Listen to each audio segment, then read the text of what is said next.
to get things started, I'm going to start down here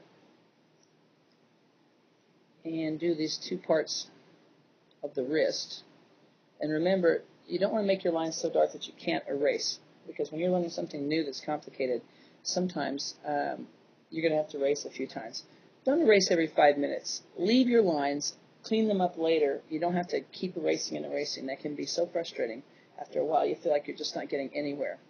The first thing I'm drawing is the index finger. And I'm going to bend it or put some creases in it at the joints, the places where it bends. So if I go up to here, out to here, out to here, let's see, I'm going to put a bend here and a little bend here. Now, I'm not going to erase that middle, although I don't like it. I'm going to leave that for just a little bit and bring this on down. Okay? That's the index finger. Now, we haven't even drawn the thumb yet. Where will the thumb be? Well, the thumb is going to sort of be here, coming at us in space. It's kind of complicated. Not so much.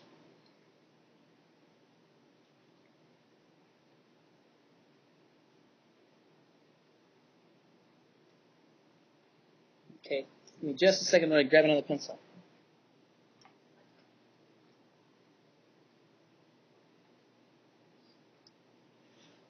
I'm back. Let's look at that thumb again. You'll notice this thumb is wider than that finger up there. Why do you think that is?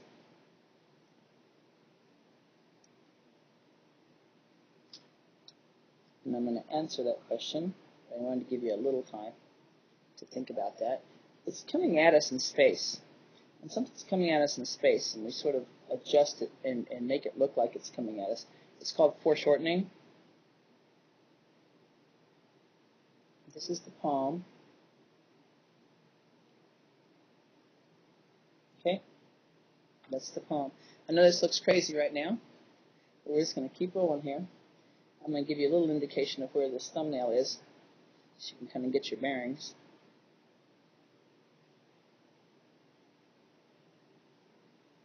Okay.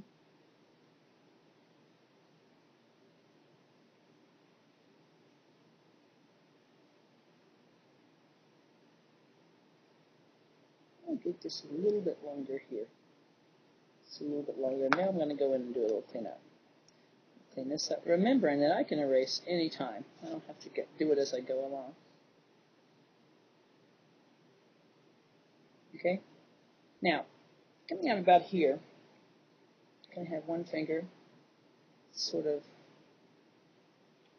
this position.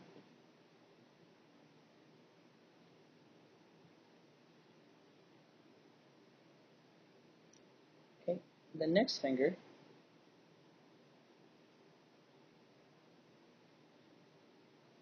and the pinky finger you can just barely see down here.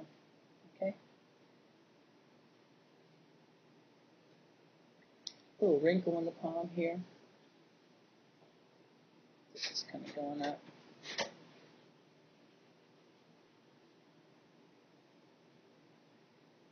Okay. I'm going to, let's see here, if I got this finger kind of coming down, I'm going to bring this thumb up a little higher. I'm going to adjust it just to make it a little bit wider.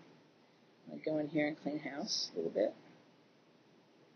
See how I'm in charge? I can change my mind, I can move things around, I can adjust.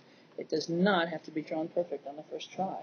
And almost no one does. If they tell you they do, well, they're either amazing or they just don't want to tell you that they have to make mistakes, but everybody does. That's how we learn. By drawing and erasing and drawing and erasing, that's really how you learn. And if you're not willing to do it wrong, then you're never going to learn to do it right. So I say go for it, be bold, be brave. We're going to make it dark and gradually lighter as it goes across. And that's where we learned in those early lessons to do transition or transitioning value. Dark, lighter, lighter, lighter, lighter, lighter. Take this down a little bit. Dark, lighter, lighter, lighter, lighter, lighter, lighter. And this is where you're just easing up on the pressure on the paper.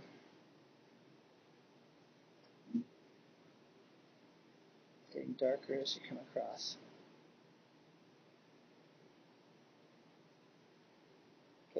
On the thumb, this area, we're dark, but we're following a contour. We're following the contour that's already there on the thumb. We're enhancing this sort of illusion that this is 3D by following that contour. Now we're going to follow this contour across.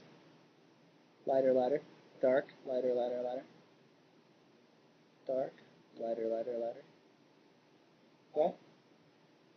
I'll leave the top of this thing just a little bit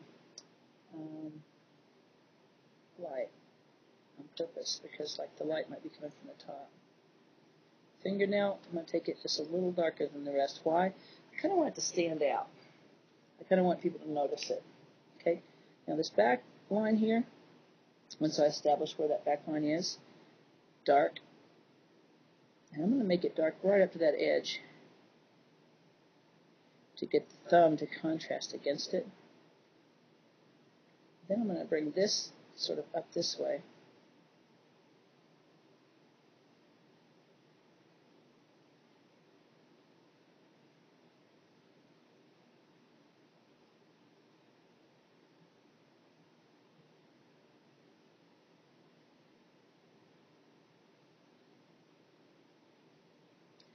And I'm going to come up here on the top and do a similar thing. I'm going to move this just a little bit.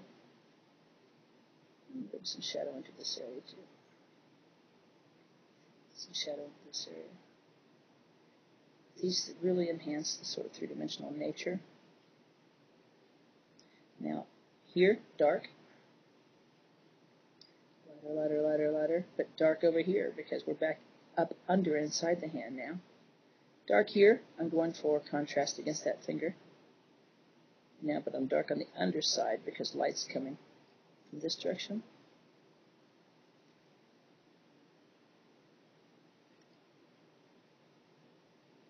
Dark. Lighter, lighter, lighter, lighter. Really dark under here.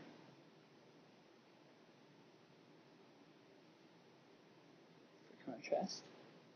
Okay. A little dark here.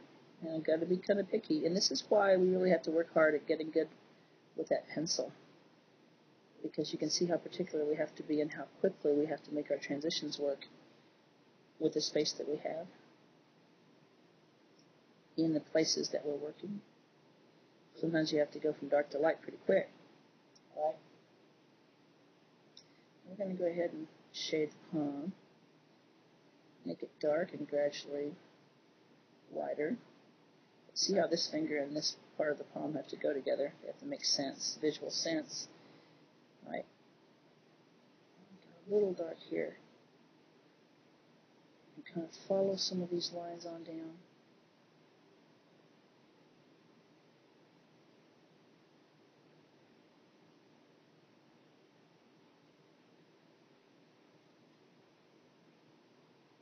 Use my finger to do a good start. I'm going to take the background dark over to the side. Why am I doing that? I'm trying to get something that starts with a C. What's that called? Do you guys remember? It starts with a C. I want it to stand out. It means making one thing stand out against another. What do we say? Everyone said it by now. Contrast, right? Going for contrast.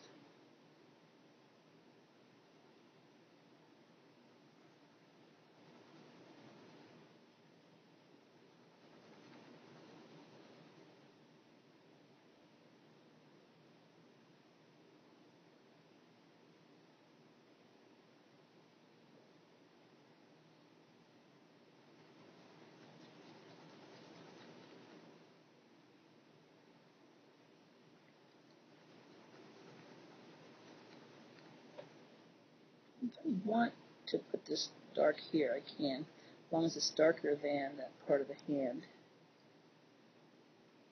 But first I get the background dark. I'm going to start lightening things up just a little bit down here so the hand stands out against the background. As I go up and over, cheat a little bit and take the background darker. If I was setting up a still life, I would just choose objects carefully that really did contrast the center of interest, the hand, or whatever you're drawing.